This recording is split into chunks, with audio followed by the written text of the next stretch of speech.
Hindi ko lang alam kung ganito din ba ang babae sa lalaki, pero ito ay ibabahagi ko sa inyo na kinento ng ama ko sa akin.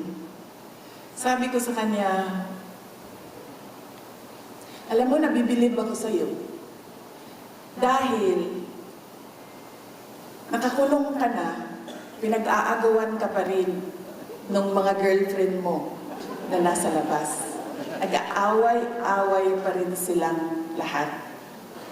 Sabi niya, sino ba ang nasa labas? So, sinabi ko, si ano.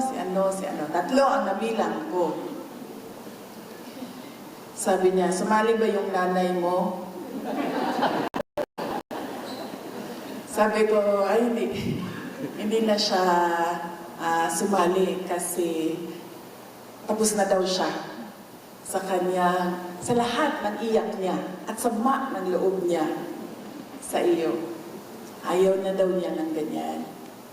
Sabi ko sa kanya, alam mo bakit ako nabibilib? Sabi ko, kasi kung ako yan, girlfriend lang ako, di ba? Hindi naman ako asawa eh. Kung asawa, may obligasyon tayo na kailangan till death do us part. So kung nakakulong man yung asawa mo, ay sasama ka din doon sa loob ng kulungan. Araw-araw ka dapat nandoon.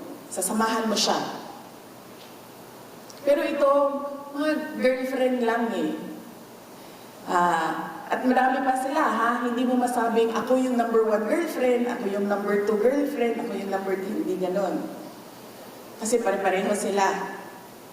Tapos sinabi ko sa kanya, kasi kung ako yan, wala na yan.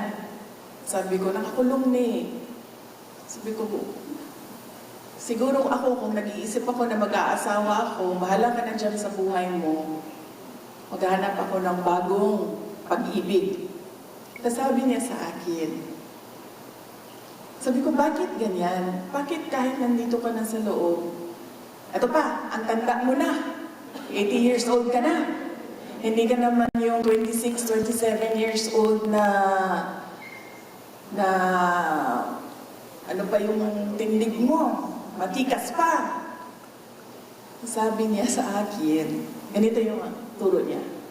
Sabi niya, para sa akin, ang lahat ng babae ay pare-pareho lang. Sabi niya, ako kapag nagmahal, hindi ako tumitingin kung ano yung nakaraan ng babae, kung ano yung mga hindi maganda na nangyari sa buhay niya, kung ano yung mga pangit sa ugali niya. Lahat yan, kapag nagustuhan kita, tinatanggap ko na lahat yan. So hindi ko yan, kumbaga, pag hindi natin pag-uusapan yan sa relasyon natin. Ang pag-uusapan lang natin sa relasyon natin, paano ba kita mapapasaya at paano mo ba ako mapapasaya. Lahat ng mga hindi magandang bagay, hindi na yan kasali at pag-uusapan sa relasyon natin. Kaya sabi niya, hindi man maganda yung mga nakaraan ng mga karamihan ng mga babae, wala na yan sa akin. Ang mahalaga sa akin, nagmamahalan tayong dalawa. Yun ang kanyang